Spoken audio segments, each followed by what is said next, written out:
Boa noite a todos. Que a paz do Mestre Jesus possa nos envolver neste momento.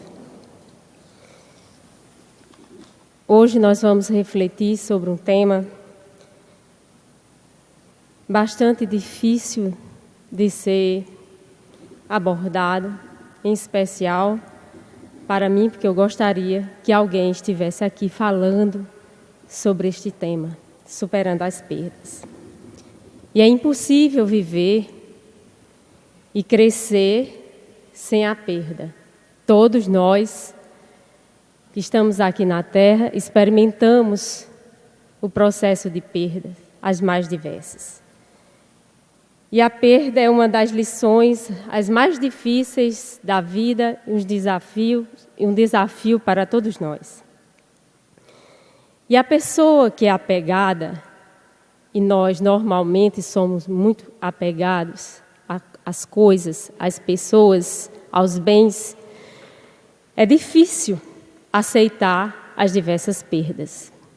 E quando nós nos referimos às perdas, nos lembramos do apego, e o apego é a não aceitação da impermanência das coisas na Terra. Porque nada se perpetua aqui, tudo é transitório. Somente a nossa alma é imortal.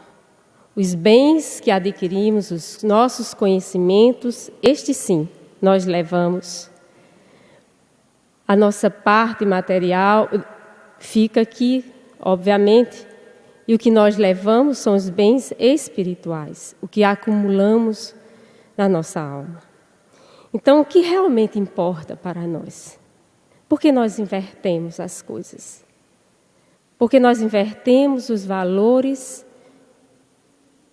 que aqui na Terra parece termos uma venda e ficamos muitas vezes presos às coisas, presos às pessoas. Então, o que realmente importa jamais, pode ser perdido. E o que é que importa? O amor. Os laços de afetividade entre as almas, estes são perenes, são permanentes, são eternos. Nós perdemos, então, perdemos dinheiro, perdemos posição, perdemos status, perdemos o corpo físico, perdemos a nossa juventude. Mas nós não perdemos os laços da afetividade que construímos no convívio com os nossos entes queridos. Então, a perda é essa ferida da alma que muitas vezes nós não compreendemos, ela causa um buraco ainda no nosso coração, mas também um buraco que pode despertar o amor que existe em cada um de nós. Então, existem os diversos tipos de perdas, as perdas materiais, financeira, poder social, perdas físicas, a mutilação do nosso corpo, dos membros. Se nós aqui experimentássemos, essa experiência, a de perder, de sermos mutilados, quem gostaria? Obviamente ninguém. Mas é uma perda que muitos atravessam essa experiência. A perda da nossa beleza física, enfim, as perdas de pessoas pela morte, do corpo físico, as perdas, aí é mais difícil, a perda também dos nossos sonhos, dos nossos projetos existenciais. Os sonhos que nos acalentam, que nos fazem, que nos impulsionam, que nos dão paixão pela vida.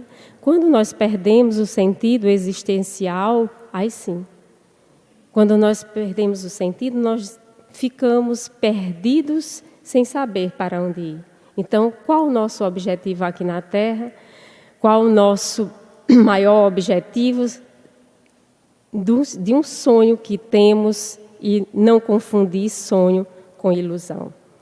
Porque muitas vezes nós confundimos ilusões com sonhos. Os sonhos devem ser acalentados, devem ser cada vez mais dentro de nós cultivados, porque nós dependemos desses sonhos para termos impulso para vivermos. E quando nós perdemos, então, ficamos ao léu, ficamos perdidos. Então, o que aproveitará o homem se ganhar o mundo inteiro? Posição, status, questão financeira, mas ele arruinar a sua própria vida. Jesus já nos dizia esta frase: que adiantará o homem ganhar tudo isso se ele arruinar a sua própria vida? Então, a mais dolorosa das perdas é a perda de pessoas, né, que amamos. E aí a gente faz um esclarecimento nesse sentido de que perda efetivamente não existe quando há o amor. Então, no livro Nosso Lar, acho que todos vocês já devem ter lido ou assistido ao filme Nosso Lar, e devem ter, ou devem estar lembrando do caso de Heloísa. Heloísa, que era a neta de Dona Laura, não é? Ela desencarnou tuberculosa. Mas enquanto estava na Terra, ela era noiva e ia se casar, estava se preparando para casar. De repente, ela é deparada com o processo de desencarne, de morte. E não está preparada para perder essa posição de noiva. Chega do outro lado e não quer de forma nenhuma aceitar a condição de estar já no plano espiritual. E aí ela sente muita dificuldade de aceitar a nova posição, que já tinha perdido o corpo físico, e não poderia realizar o seu projeto de se casar. E vocês imaginem como é que é esse processo quando há uma quebra de expectativa nos projetos que nós, não é, almejamos. Por isso é que devemos nos preparar para as quebras, né, de alguns projetos que podem não se concretizar nessa existência. E aí nós criamos expectativas, essas expectativas não se realizam e nós entramos num processo de conflito muito grande, porque o problema não é o morrer, mas é como nós morremos para aquilo que nós devemos abandonar ou devemos aceitar. Então, quando não há esse processo de aceitação, existe uma quebra de expectativa, o conflito se estabelece e há, então, uma perturbação mental que pode tomar conta do ser e ele pode, então, entrar num processo de depressão muito grande, de conflito, tanto nesse plano quanto no plano, né, espiritual. E Heloísa não estava preparada ainda para, né, o desencarne, porque ela tinha um projeto, um anseio de concretizar o sonho de se casar. Estava noiva. E agora tinha que se deparar com a perda desse mundo. Todos os valores, enfim, o que ela havia amealhado aqui na Terra, teria então que abandonar ou transferir, enfim, para um outro momento, porque nós somos seres, não é, espirituais, eternos. E nossos projetos, eles se prolongam. Se não se concretiza agora, pode se concretizar depois. Temos que ter essa perspectiva, e nós, como espíritas, muito mais, temos esse conhecimento. Nós temos convicção de que existe o mundo espiritual. Aliás, nós não só sabemos que existe, mas sabemos como é do outro lado. Nós temos esse conhecimento através das narrativas de André Luiz nos diversos livros psicografados por Francisco Cândido Xavier, e nós sabemos como é que é do outro lado, como se dá todo o processo, enfim, as relações que se estabelecem do outro lado. Então, as várias perdas, né, que nós devemos nos preparar.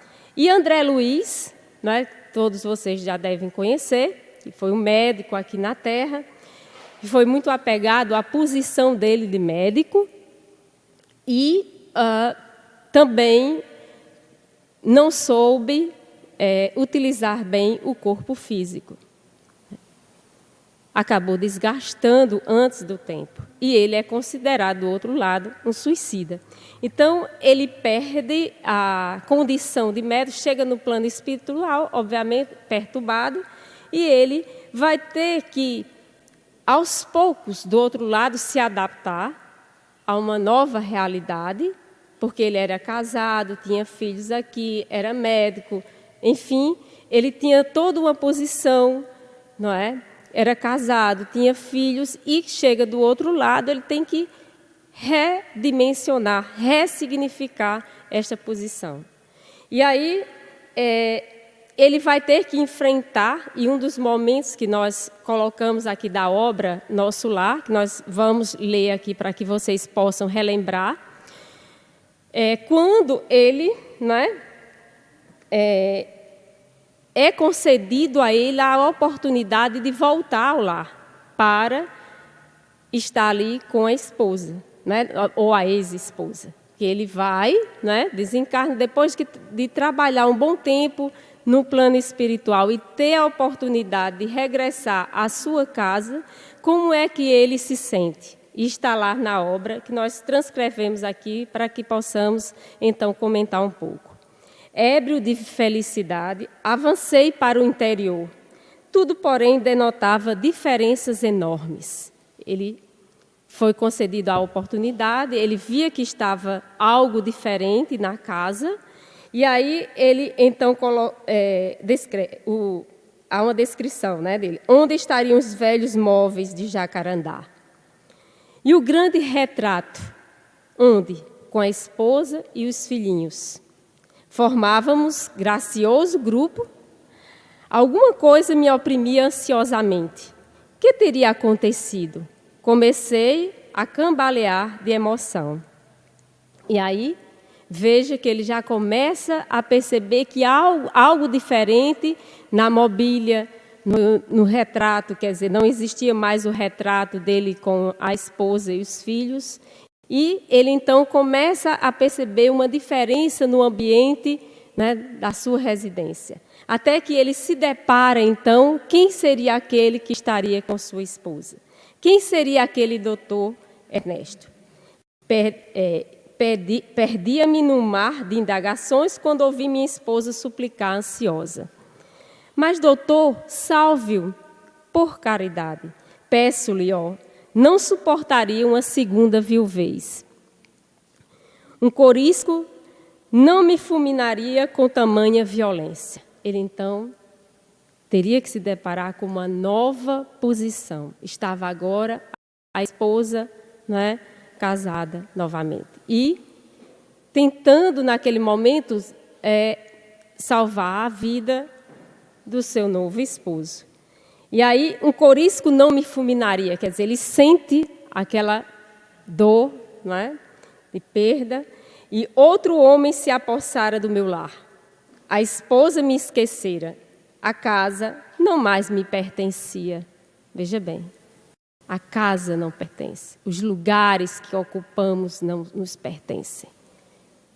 Nós podemos estar na posição pai, na posição filho, na posição esposa, na posição... Nós aqui na Terra, nós nos prendemos a essas posições quando efetivamente é o amor que é mais importante, que desenvolvemos uns para com os outros. A posição, nós não temos filho, nós não temos pai nesse sentido. Há uma, né, afetividade que é construída, e isso é difícil para que a gente aceite. É muito difícil as nossas convenções sociais, do que se convencionou socialmente para que a gente pudesse, né, prender a essas posições que viemos aqui na Terra desempenhar. E necessária para o nosso crescimento. Então, de pronto, tive ímpeto de odiar o intruso com todas as minhas forças. Mas já era eu o mesmo homem de outros tempos? O Senhor me havia chamado aos ensinamentos do amor, da fraternidade e do perdão. Então, ele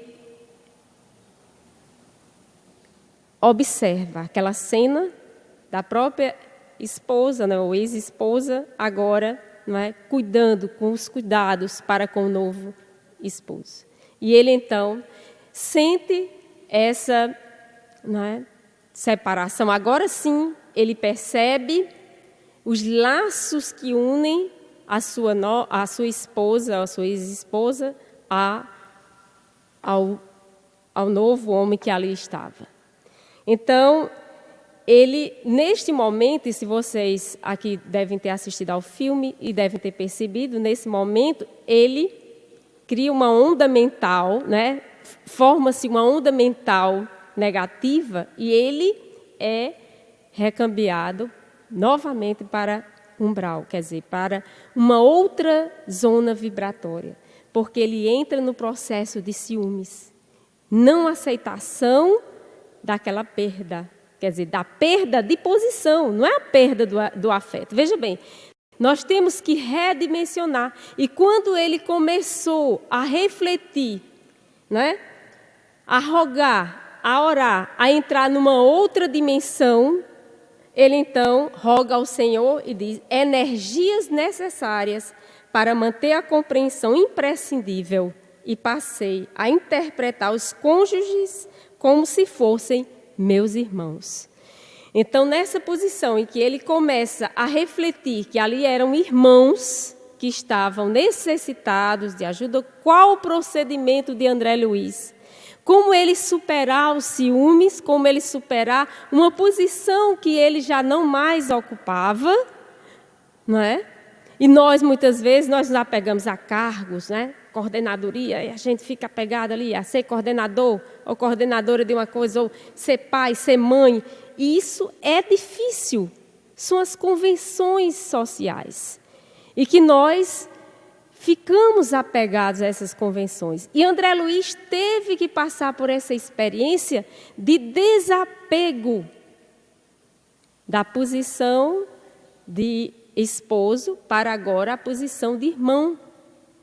Observar nos dois como se fossem irmãos. E aí ele vai dizer, lá no livro Nosso Lar, na página 331, há uma descrição em que ele vai reconhecer. Finalmente, reconheci que Zélia e Ernesto se amavam intensamente. Então, quando ele reconhece isso, que há uma ligação entre aquele casal, que ele não mais fazia parte daquele quadro, ele deveria então se afastar, não é? Reconhecer a nova posição em que ele está. Veja que não é fácil passar por esse processo. Então, ele reconhece que Zélia e Ernesto se amavam intensamente e se de fato me sentia companheiro fraternal de ambos, devia auxiliá-los com os recursos ao meu alcance. Quer dizer, além de aceitar uma nova posição, ele então vai tomar a posição de reconhecimento e de ajudar o outro. Veja que é um processo, não é?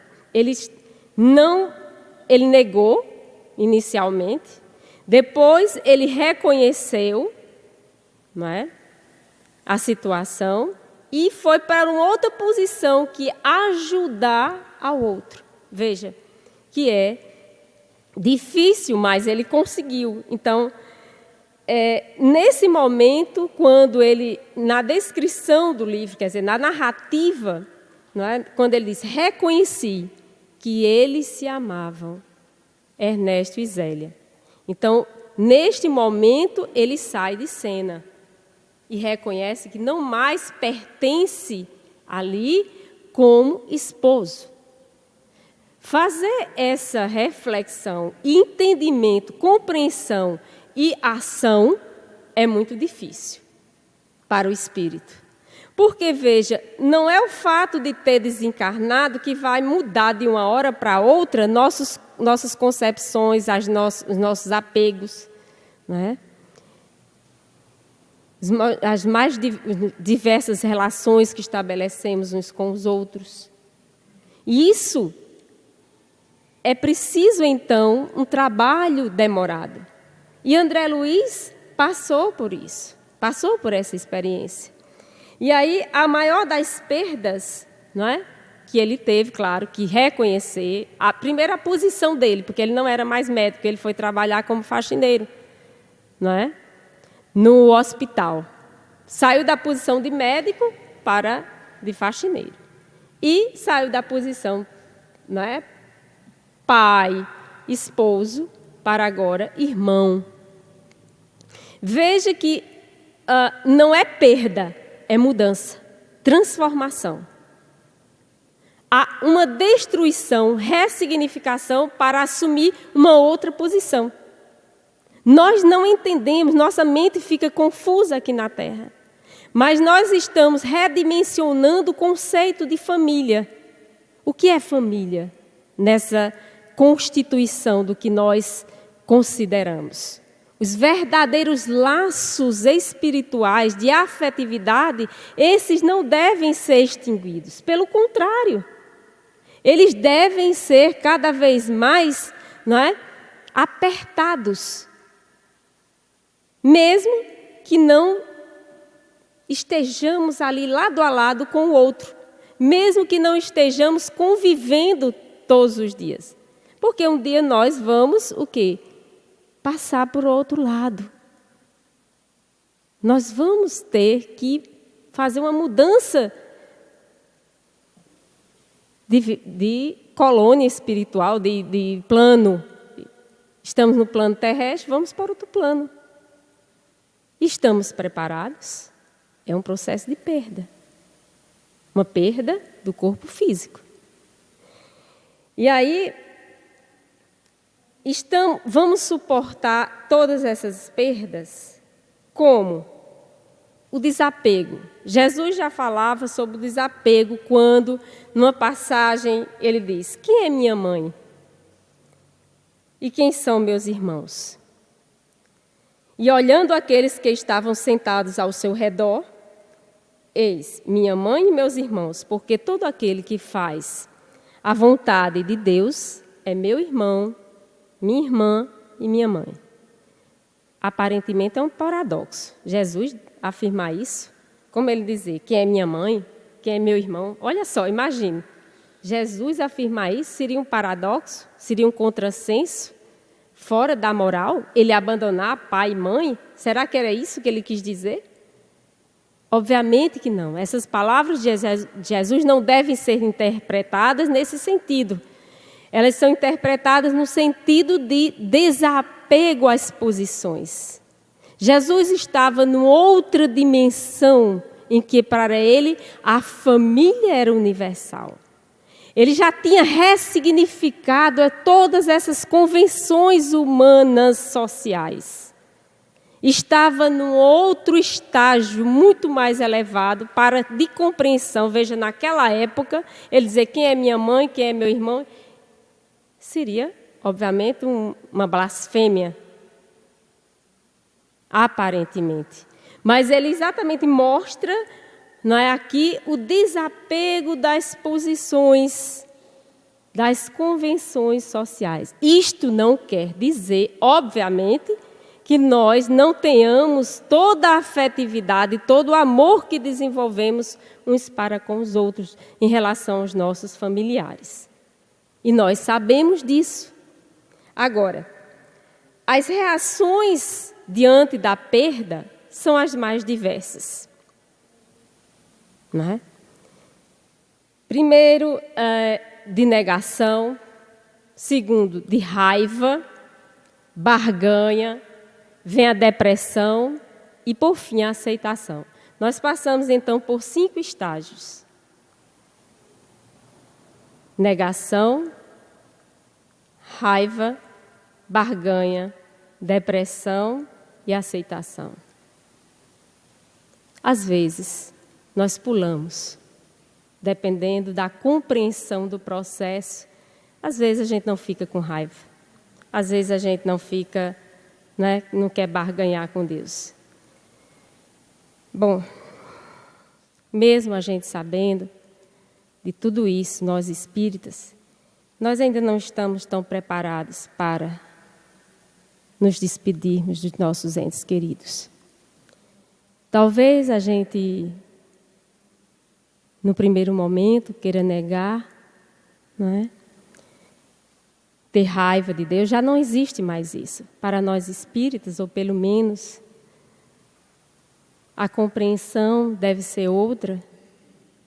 E não negar, por exemplo, que um ente querido tem que partir, que chegou a hora. Que chegou a hora de partir. E quando nós notamos que chegou essa hora, pelo contrário, temos que agradecer a Deus e que seja feita a vontade do Pai.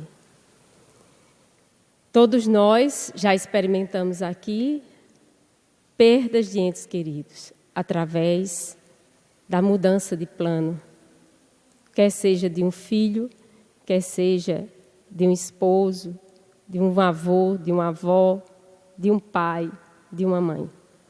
Enfim, as mais diversas posições que nós ocupamos aqui na Terra, todas necessárias para o nosso crescimento espiritual, todas necessárias para que nós nos desvinculemos e criemos cada vez mais laços afetivos nessas diversas posições. Porque muitas vezes aquele que nos impôs, né, com ditaduras, como um pai, às vezes agora vem como um filho. Para que na posição de filho ele reveja como ele se comportou como um pai. Ou uma mãe, muitas vezes, muito afável, amorosa, muito doce, tenha que vir agora na posição pai para estar então mais austera, desenvolver mais a austeridade. Todos nós, então, experimentamos essas várias posições. De filhos, muitas vezes, para sermos mais obedientes. Agora, né, se inverte. Parece que os filhos é que querem mandar nos pais, enfim. Mas é uma nova configuração da nossa sociedade que precisa ser revista, obviamente. E aí, esses processos todos nós atravessamos até chegar à aceitação. E nem todo mundo passa, obviamente, por esses estágios. Nós esperamos manter as pessoas e as coisas como elas são. Mas sabemos que isso é impossível. Não é? Um dia, nosso pai, a nossa mãe tem que se despedir. Nosso filho, enfim, nosso esposo, a nossa esposa. Um dia nós vamos ter que nos despedir temporariamente. E é isso que nos dá alento, consolo. E não há crescimento sem perdas. E não há perdas sem crescimento. Nós passamos por essas experiências, obviamente, para crescermos, para ressignificarmos os nossos conceitos. E a tentativa de fuga, muitas vezes, tentamos, né, fugir. E sabemos que não é o caminho. Tentamos fugir, por exemplo, quando há um processo de separação, principalmente, a separação conjugal, muitos querem fugir e assumir agora a posição, não quero amar mais ninguém, quero me isolar do mundo, não quero saber de mais ninguém, para não ter que sentir a dor da perda. É melhor, obviamente, perder um grande amor do que nunca ter amado. E nós passamos as mais diversas experiências, porque o amor é necessário para o nosso crescimento. E a vida, às vezes, nos obriga a quê? A viver na incerteza, sem saber, né, se vamos ou não experimentar uma perda. Porque a todo momento nós estamos nos relacionando. Quer seja com um amigo, né?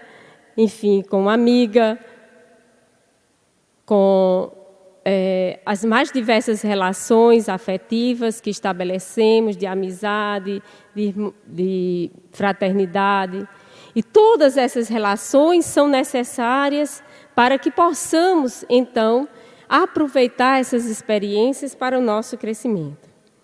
Então, a angústia da incerteza da perda nos remete muito à nossa imaturidade, ao nosso estágio infantil. As crianças, por exemplo, quando crianças, nós tememos perder a mãe, né? Nós queremos nos segurar. Quando ela sai, a gente chora, né? Viaja. Nós não queremos estar longe delas, principalmente quando crianças. E às vezes nós crescemos e nós queremos nos comportar assim, né? Então, é muito comum, quando crianças, nós chorarmos para ficarmos no colo da mãe. Isso é um fenômeno bem natural. A criança chora quando a mãe se afasta, porque ela quer estar ali juntinha, se sentindo protegida, não é? Se sentindo afagada, protegida, amada. E nós não queremos nos apartar daquele ser que nos protege, que nos ama de um modo tão especial e tão amável. E nos lembramos neste momento quando éramos crianças. Agora me veio a cena de quando minha mãe viajava, sentia aquele aperto no coração. Será que ela volta? Será que ela vai voltar? Não é? Aquela sensação de que você vai perder se vem à mente. E agora, sei, passando por uma experiência, minha mãe está no hospital, está passando por um processo difícil e agora eu sei que tenho que me despedir dela. A despedida vai ser um pouco mais longa, não é? Ela vai viajar. Quando criança, ela voltou logo. Mas agora eu sei que vai demorar um pouco mais. Agora, já adulta e espírita, eu tive que hoje ir ao hospital e vê-la sendo recambiada para a UTI, depois de 60 dias no hospital. Agora eu não sou mais criança, mas me senti como criança, que tem que se despedir. Sei que o processo é difícil, mas existe um alento em todos nós, nos nossos corações, que nos faz acreditar na eternidade e nos laços que nos ligam como profundos. Relutei em aceitar. Não fiquei com raiva de Deus.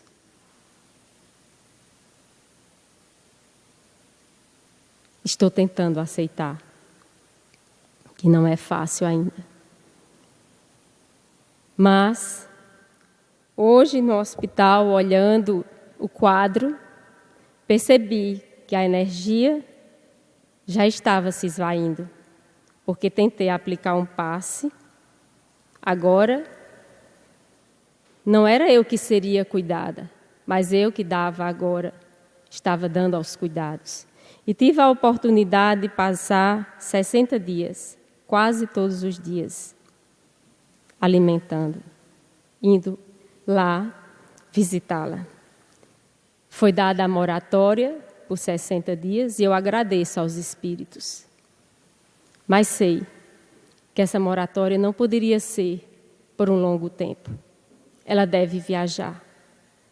E devo treinar meu coração para o desapego. Sei que não é perda, porque os verdadeiros laços que nos prendem, estes permanecerão.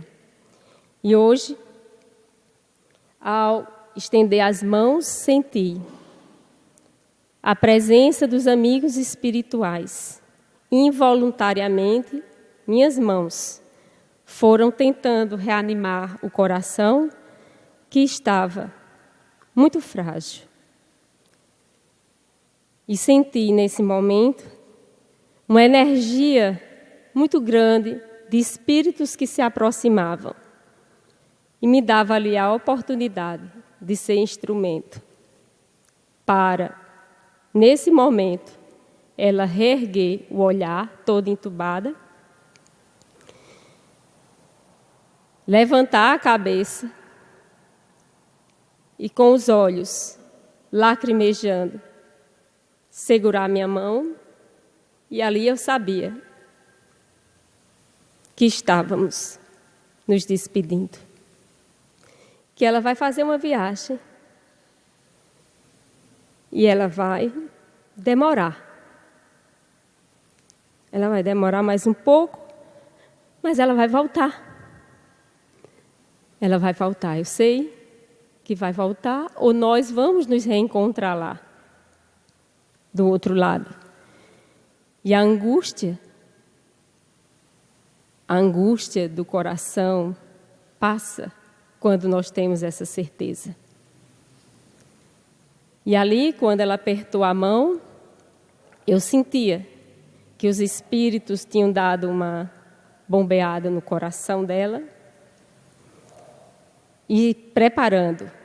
Teria que dizer para ela que estaria tudo bem com a minha irmã, que ela não se preocupasse, que nós a ampararíamos, porque é a única das 7 irmãs que ficou com ela porque perdeu o emprego. E que nós não a abandonaríamos. Ela tinha que desencarnar em paz. E nós assumiríamos, então, o compromisso de ampará-la materialmente. Não há felicidade maior do que cumprir o dever. E você, minha mãe, cumpriu o dever de educar 11 filhos, no sentido mais completo do que é ser pai e do que é ser mãe. E é isto que eu agradeço, por ter cumprido o seu dever. Vá em paz, porque nada na vida é mais importante do que estar com a consciência tranquila do dever cumprido. E em nenhum momento se prenda à matéria. Nós nos amamos e este amor será perene, será para sempre. Descanse em paz. Neste momento, quando eu saí, minha irmã disse que ela teve uma parada cardíaca e foi entubada. Somos frágeis. Aqui na Terra, nosso corpo é frágil. Coloquei a minha mão com a dela e observei a diferença, mas ao mesmo tempo imaginando daqui a 50 anos, 40, 50 anos, como estaria. Ou se estiver aqui na Terra. E o que eu tenho feito, como desencarnarei com a consciência tranquila do dever, daquilo que prometi cumprir. Os passos, se eu seguir do que ela fez, estarei com a consciência tranquila. Porque ela foi o exemplo. O exemplo de amor, de desprendimento, de tudo que pode fazer para com os filhos. E eu só tenho que agradecer por ter sido filha dela, ter ocupado a posição filha. Só tenho que agradecer aos bons espíritos e não relutar em aceitar. Em aceitar essa condição de perda, que é uma perda temporária, não é perda real, é uma transformação. Não há revolta no meu coração, há condição para a aceitação, que não é fácil. A aceitação, que é esse meio para transformar o sofrimento estéril em sofrimento criativo. Tudo que é estéril, tudo que não serve para nada, transformar em algo positivo, em algo que liberta, que nos dá condições para viver em paz. Então, o que significa aceitação? Viver com estoicismo, conforme nos diz Joana de Ângeles, no livro Libertação do Sofrimento. Viver de acordo com a natureza, seguindo-lhe os códigos soberanos. O estoico é alguém que encontrou o sentido existencial. E esse sentido existencial altera com amor o que te está ao alcance, está lá em vida feliz. Há essa atitude dinâmica, positiva, criativa, consciente, coragem e força para enfrentar pacificamente os obstáculos da vida. Sentido da existência de ajudar o próximo, independentemente da nossa posição e do que estejamos atravessando. Somos frágeis, somos seres humanos, temos sentimentos, sofremos, mas nós temos na doutrina espírita o consolo de que existe uma vida futura e que os verdadeiros laços, esses jamais se perdem. O verdadeiro amor. O medo de se entregar, o medo dessa fraqueza que nos dá essa condição humana, a ideia de fraqueza, de desistência, de fracasso, de que não vai conseguir, isso tudo faz parte de nós, seres humanos aqui da Terra, ainda tão apegados. Porque nós somos seres crísticos e bem-aventurados, como disse Jesus, os aflitos. Porque, de acordo com o nosso bem sofrer, ou seja, é preciso saber sofrer, passar pelas experiências e, a partir dali, aproveitar. E poucos sabem sofrer. Nós queremos nos revoltar, não queremos aceitar as condições ou o que nos acontecem.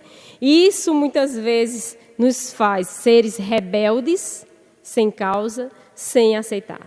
Já teve um estágio em que eu era assim, muito rebelde, muito... sem aceitar a condição daquilo que estava acontecendo na minha vida. Mas é preciso que há fatos, que vem um ciclo que se renova, e esse ciclo tem que dar oportunidade para refazer em uma outra oportunidade. Então, Deus não coloca fardos pesados em ombros fracos.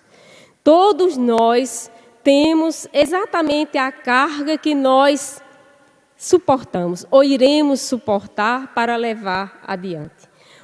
Porque esse fardo é proporcionado às nossas forças, como a recompensa o será a resignação e a coragem. E o jugo é leve com Jesus. Quando nós estamos efetivamente vinculados à espiritualidade, nós então estamos bem. Então, não existe perda, não existe morte. Assim, garantiram os espíritos Allan Kardec que eles não estavam mentindo. Não existe perda, não existe morte, né? Por quê? Porque o que chamas, conforme diz os espíritos, o que chamais destruição não passa de uma transformação. A destruição do corpo, do nosso corpo, apenas uma transformação para um ser espiritual. Então, preciso está lá na questão 728, é lei da natureza a destruição? E os espíritos respondem, preciso que tudo se destrua para renascer e se regenerar. Porque o que chamais destruição não passa de uma transformação que tem por fim a renovação e a melhoria dos seres vivos. Encontrar, portanto, sentido na vida, mesmo na destruição. O que é destruição, na verdade, na perspectiva da doutrina espírita, é transformação.